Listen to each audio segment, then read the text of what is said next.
of both the water depth and the different types of oil that exist in order to basically have an informed response strategy in the future. Third, what are the resources at risk from a potential oil spill at any location in the Gulf? Obviously, resource planners need to know what potential resources are at risk in order to authorize drilling in a particular location. There are some places in the Gulf that are simply too fragile to have a spill of any dimension in terms of the resources potentially at risk. One of the sets of studies that CIMAGE has been doing is to, number one, combine hydrodynamic modeling, that is, modeling the particle flow of an oil release, with the baseline information collected for totally different purposes of the fish eggs and larval distributions throughout the Gulf. And what we found is that even if the Deepwater Horizon occurred at a different season, it would have dramatically changed the types of resources that would be impacted.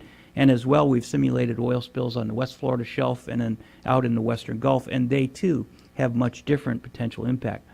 If we're resource planners in terms of authorizing the drilling, we need that information before an oil spill happens in order to make informed decisions.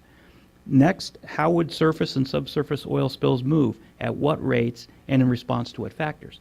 The interesting thing is, prior to the Deepwater Horizon spill, oil spills were considered a two-dimensional or a three-dimensional feature. That is, a surface spill occurring over time, and so aircraft monitoring and satellites and hydrodynamic models of the sea surface were the state of the art. Clearly, the Deepwater Horizon as an unprecedented four-dimensional oil spill has resulted in the necessity of actually understanding and forecasting where these deep plumes go, both at the surface and the subsurface. Those models are under development, but that should be a critical response strategy for the next oil spill. Next, what are the environmental consequences of oil spill response measures?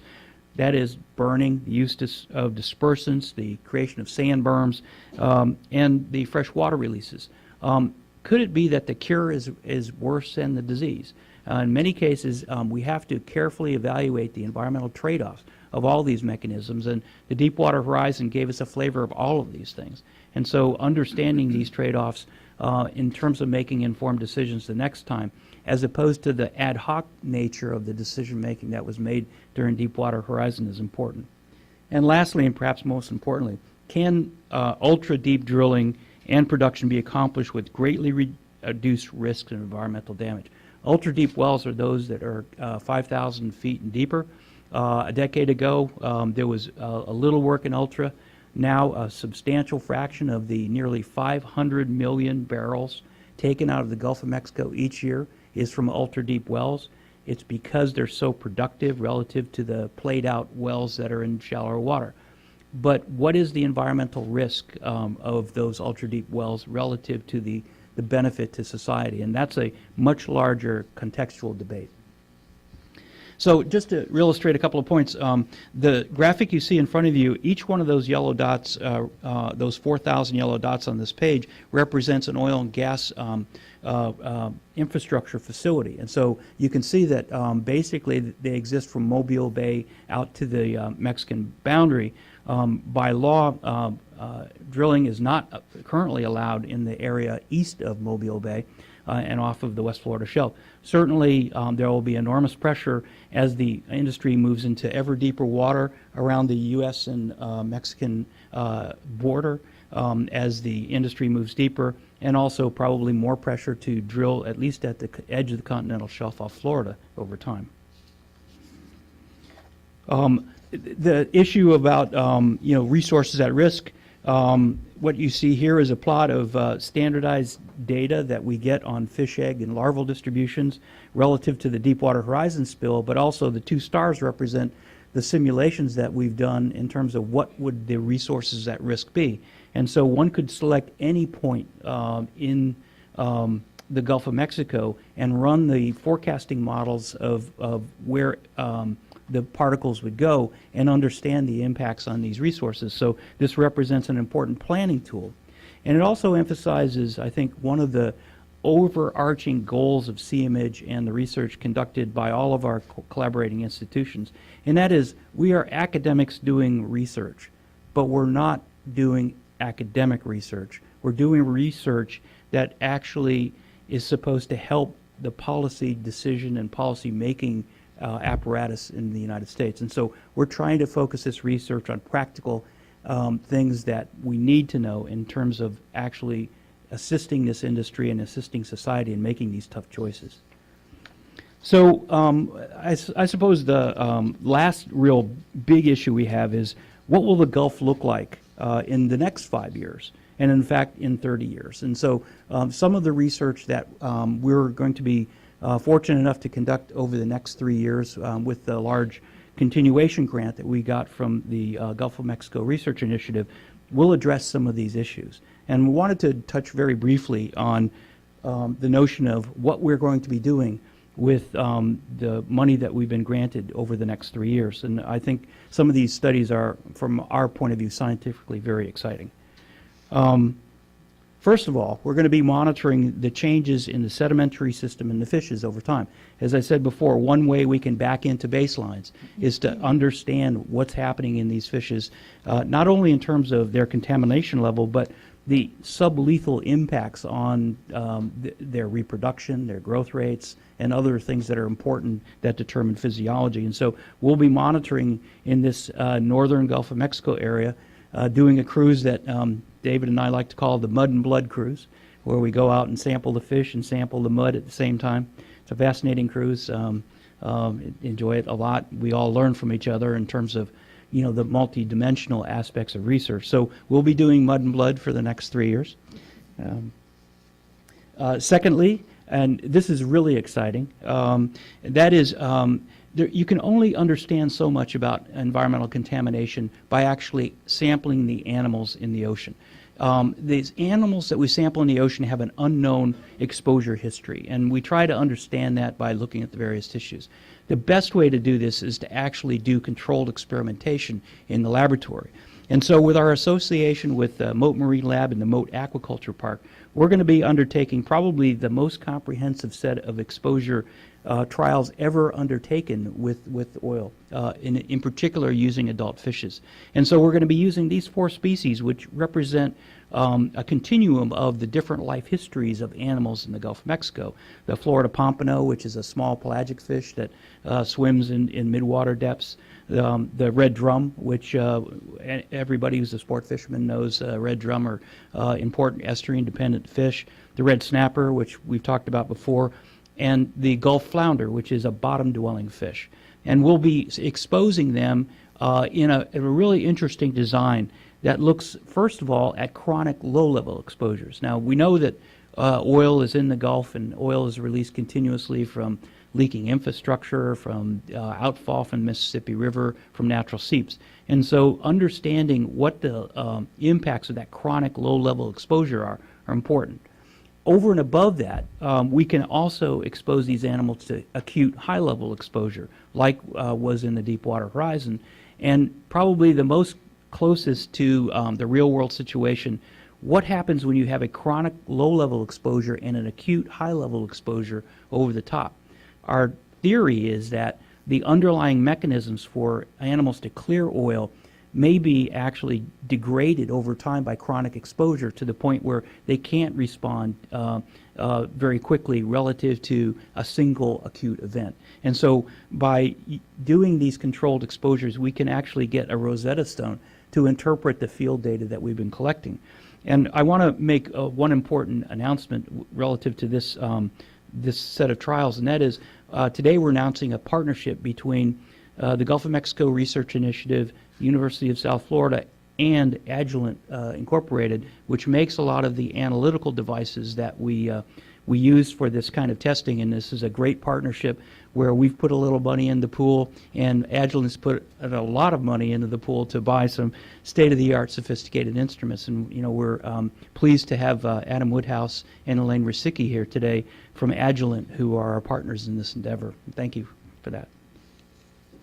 One of the next major initiatives we have is what we're calling Return to Ixtoc. And David alluded to the notion that this wasn't the first major oil spill in the Gulf of Mexico. And in fact, in 1979 and 1980, there was a major oil spill off the Campeche region in the Gulf of Mexico. The spill itself was at about 50 meters depth, or about 150 feet, but it was perched on the edge of a major submarine canyon there. During that spill, which ran for 9 months before the well was contained, nearly 3/4 as much volume was released by that spill as Deepwater Horizon, and as well an enormous quantity of Corexit was used in dispersants. What you see here is a really interesting photograph. It was a shallow well, and so rather than having the methane eaten by microbes on a mile-long trip from the bottom to the surface, this methane came up to the surface and started burning. And so that well burned like that for a long time. What we're going to do is do an expedition back there, because we know from some of the work that we've already conducted that a substantial fraction of the oil from Ixtoc also lies on the sea bottom. And so our idea here is basically to use the past to predict the future. Just in terms of some statistics about the Ixtoc spill, you can see these are some renditions of what happened there. And that spill theoretically went west and north, and in fact, part of that spill went all the way up to the Texas coast. We have been conducting a variety of studies and working with some Mexican colleagues, and much as we've taken core samples from the Deepwater Horizon, we also obtained some core samples that our Mexican colleagues have obtained there as well. And you can see these are the core samples from the Mexican episode, and you can see it looks almost exactly like the core samples that David told you about, except they're buried under 4 inches of sediment, which is exactly what you would predict after 35 years of sediment accumulation.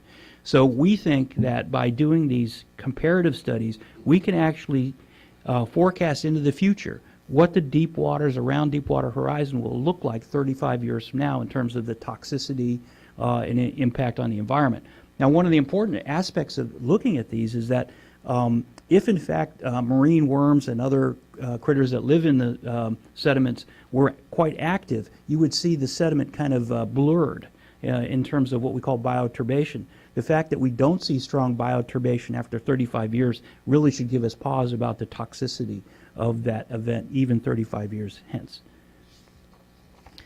So, in terms of some of the other things, we actually are mounting an expedition with the Weatherbird to sample completely in the Gulf of Mexico on the continental shelves, and we've been working with the Mexican government to get permission for the Weatherbird to actually go into Mexican waters, and we just completed our application today. We have strong support from the Mexican universities that are doing this partnership, and some interactions with the Mexican officials that would allow this. The idea here is to basically get the baselines that the industry has never surrendered. And that is using the Weatherbird and the sampling procedures that we use. We're going to sample along all of the transects that you see throughout the Campeche region in Mexico, up through the Texas coast, around to Louisiana, and then complement that with the samples we've already taken, which are the dots here. So we will have the most comprehensive baseline in sediments and fish ever collected for the Gulf of Mexico, and hopefully putting the industry to shame a little bit. Lastly, as Dr. Hollander said, there are enormous questions that still surround the controversial use of dispersants at the wellhead. There are models and some intriguing experimental results that indicate that perhaps that was a very minor component of the formation of those deep plumes. If that's the case, then why authorize nearly 1 million gallons of dispersants to be used at the wellhead if it's basically not doing anything useful? And so this remains an extremely controversial result. The industry wants to be authorized to do this not only in the United States but elsewhere in the world when blowouts occur. The only way really to understand this problem is to go to first principles, and so the 3 facilities that are partners in this this consortium, Hamburg, Calgary, and West Australia, have high pressure units like the one you see on the far left, that we can actually create the Deepwater Horizon oil spill in microcosm. So there's a small jet at the bottom of these high pressure cells, which can be actually inflated to 550 times the pressure of the atmosphere at sea level. And then we can inject oil and then oil and dispersant mixes. and there's a camera that, an endoscopic camera that can be put down to measure very precisely the droplet size formation. And so we will get to the bottom of this question about whether the dispersants actually made any difference in terms of the formation of small droplets, which are so critical to this question of deep plume formation. Apart from a bunch of the new initiatives and continuing research, there are a number of aspects of our consortium and, in fact, academic science writ large that are so important to the oil spill response. First, obviously, training the next generation of oil spill scientists and responders, and you can see a number of the students and postdocs in the room here today. They are our best bet for a vigorous response to the next oil spill. I'm hoping that I'll be long gone by the next time that happens, but they certainly won't be. And then, as we're doing today, informing the public about the risks and consequences of oil spill extraction policies. That is, trying to use the power of independent science to make sure that we're fair arbiters of this debate upon which so much of the economy of the Gulf rests, and that certainly is a role that we have. So with that, we certainly want to remember, and we need not forget the importance of that spill in terms of the loss of human life, and you can see the names here. Each of these was fathers to other people, and I think there are 21 children without father today because of that oil spill, and we certainly need to pause to remember that this is not just a science issue. And then last, what we'd like to do is turn now to our panel discussion and answer any questions that the media and others may have.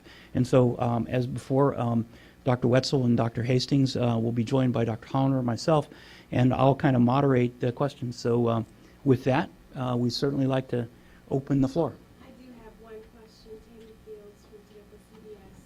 I do understand the graphic about the livers and the fish. So can you explain that to us? Maybe in layman's term, what you found? Okay, I can explain that. It was not my work, but I think I can interpret it. And if I miss something, Steve. There are certain components in oil that we try and monitor to give us some sense of the toxicity. And for oil, we generally monitor what's called polycyclic aromatic hydrocarbons. So each of those little histo bars that you saw represented one compound of the PAHs, which is what we call that class of compounds.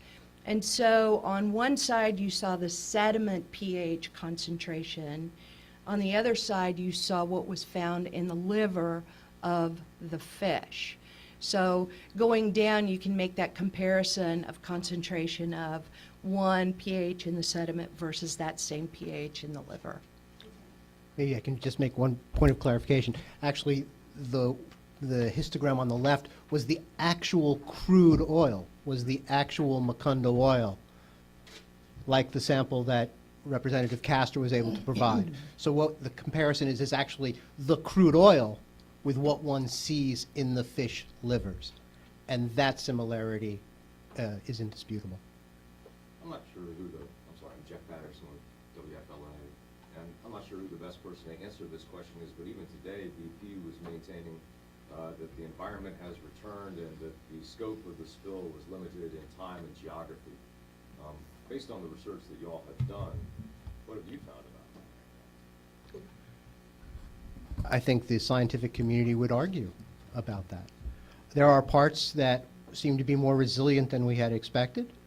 A lot of times the response is that there is no significant concentrations, which in their parlance is lethal concentrations. The overwhelming number of samples that were collected both in the water and in the sediments were not at lethal concentration, but actually sublethal concentrations. And the map of the sediments reflected 1,200 square miles, which were actually quite severely impacted, not just a 3-kilometer ring around the wellhead. There is heterogeneity. It's not homogeneously responding. The recovery is not homogeneous.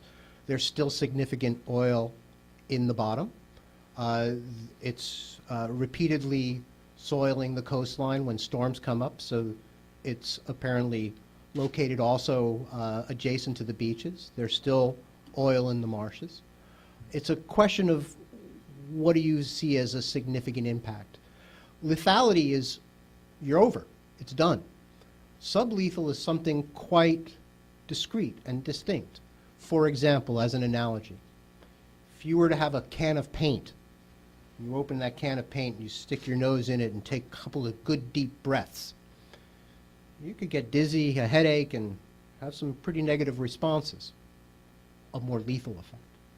But if you were to take that paint and paint the walls of your room with that paint, shut the doors, shut the window, go lie down to sleep for 8 hours, you could wake up with a headache, with dizziness. The concentrations that you were breathing were substantially lower, but the impacts, albeit protracted, can be identical or even more expressed in organisms. If they don't die, they're still alive. Their behavior could be changed, their reproduction could be changed, their growth could be changed. And I don't know how many of you are scuba divers in the ocean, but you don't see too many dead fish on the bottom of the ocean. And that's because when you do have problems behaviorally or not able to be as effective, you turn out to be food. So the impacts of these can be quite severe. One seeing recruitment of the red snapper, the small red snapper in the eastern Gulf of Mexico, that has dropped dramatically comparatively. These are the kind of long-term assessments that need to be taken into consideration. And I think others had called it premature and perhaps inaccurate. And I think the academic community would fall into that group. So are the fisheries still being impacted? Can I chime in just to follow up on Dr. Hollander? You know, this was a huge event. We all know that. And if there was no evidence of any recovery, that would be very surprising. So the research that I've been doing with Eckerd College students has shown that there's substantial and significant effects in the sediments. And for 3 years we saw large changes, and then in year 4 and 5 we're beginning to see some recovery. And that's a good thing, and we would expect to see a recovery. This was a huge impact on ocean systems, and if we didn't see any recovery, that would actually be very, very surprising. So we do see some evidence of recovery, and thank goodness. In fact, natural systems are very resilient. I mean, the analogy that Dr. Hollander gave of breathing toxic fumes, in fact, a week later, the headache would go away. And natural systems are very resilient. And for that, we have to be very grateful about the resilience. And yet, we still don't have a good understanding of these sublethal effects. So the work that we're seeing in the sediments is not that fish are dying. These are sublethal effects, and they're still very important. And we also need to consider what we really don't know yet, because we don't have a good baseline, because 5 years in the course of science